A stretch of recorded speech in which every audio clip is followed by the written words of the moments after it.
আসসালামু আলাইকুম রহমতুল্লাহ। আপনারা ইতিমধ্যেই দেখেছেন সরকারের পক্ষ থেকে আমন্ত্রণ জানানো হয়েছে ইফতার মাহফিলে শাইখ আহমদুল্লাহ এবং আব্দুর রাজ্জাক বিন ইউসুফ,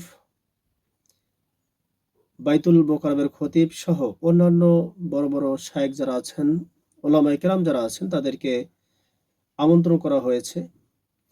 তো আলহামদুলিল্লাহ, নিঃসন্দেহে প্রশংসনীয়। বর্তমান সময় সরকার এইভাবে সম্মান দেখাচ্ছেন আলেমদেরকে, নিঃসন্দেহে প্রশংসনীয়। তো ইতিমধ্যেই আপনারা দেখেছেন একটি বিষয় নিয়ে খুবই আলোচনা চলছে।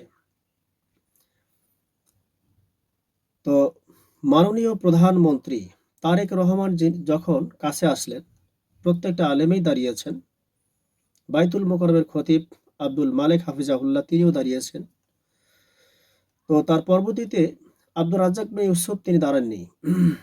না দাঁড়িয়ে তিনি বসে থেকেই তারেক রহমানকে সম্মান দেখিয়েছেন এবং মাথায় হাত বুলিয়েছেন। আপনারা দেখতে পাচ্ছেন, ইতিমধ্যে অনেকেই দেখেছেন। তো এখানে একটি বিষয় দুঃখজনক বিষয়।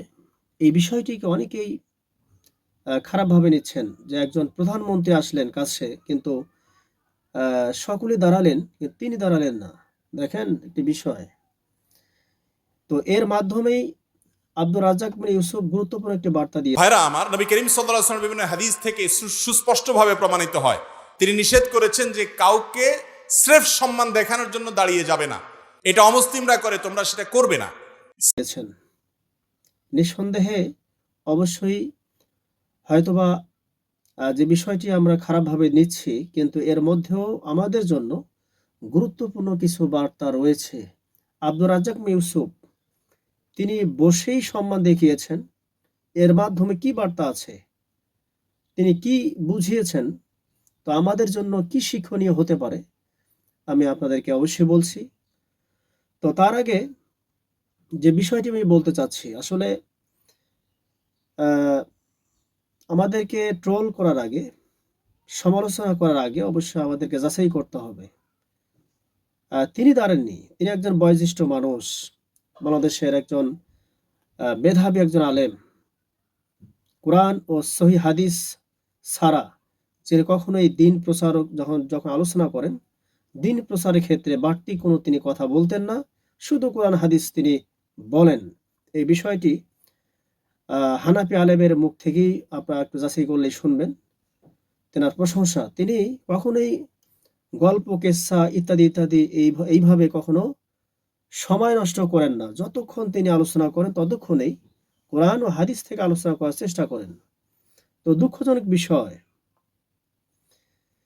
তো আমরা না জেনে বুঝে তেনার সম্পর্কে ট্রোল করতেছি। আসলে তিনি কি বার্তা দিতে চেয়েছেন, কেন তিনি দাঁড়াননি? আসল কথা হচ্ছে, এটি হচ্ছে দাঁড়িয়ে সম্মান প্রদর্শন করা খ্রিস্টানদের কালচার। আসলে অন্য কাউকে সম্মান দেখালে দাঁড়িয়ে কখনো সম্মান দেখা উচিত নয়। এজন্য তিনি এটাই বুঝাইছেন। তিনি বুঝাতে চেয়েছেন যে কোরআন ও সহিহ হাদিস ভিত্তিক জীবন গঠন করতে গেলে আমাকে প্রত্যেকটা ক্ষেত্রেই কোরআন ও হাদিসের বিষয়গুলো অনুসরণ করতে হবে, নবীর সুন্নাহ আদর্শ অনুসরণ করতে হবে। আপনি এখন আমি যে কথাগুলো বললাম, এখন আপনি একটু যাচাই করেন যে আসলে আহ, শাইখ আহমদুল্লাহর কণ্ঠে আপনারা শুনবেন। তিনি তিনিও বলছেন যে দাঁড়িয়ে প্রদর্শন কর সম্মান দেখানো, এটা হলো খ্রিস্টানের কালচার, ইত্যাদি ইত্যাদি। তার মানে হচ্ছে কোরআন ও হাদিস ভিত্তিক যদি আপনি অনুসরণ করতে চান, তাহলে অবশ্যই আপনাকে বসেই সম্মান প্রদর্শন করতে হবে, হোক তিনি প্রধানমন্ত্রী অথবা অন্য কেউ। এটি হচ্ছে হাদিস, এর নাম হচ্ছে বিধান। বিধান কখনো রাষ্ট্রের নিয়মে চলে না, বিধানের নিয়মে রাষ্ট্র চলে। কোরআন হাদিসের নিয়মেই রাষ্ট্র চলে, এটা অবশ্যই আপনাকে বুঝতে হবে, মানতে হবে।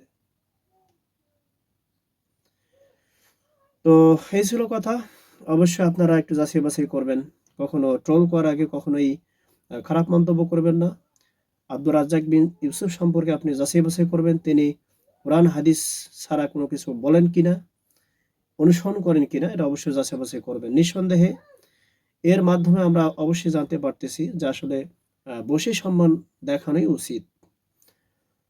তো আল্লাহ সুবহানাহু ওয়া তাআলা আপনাদের সকলকে ভালো রাখুক। আসসালামু আলাইকুম ওয়া রাহমাতুল্লাহি ওয়া বারাকাতুহু।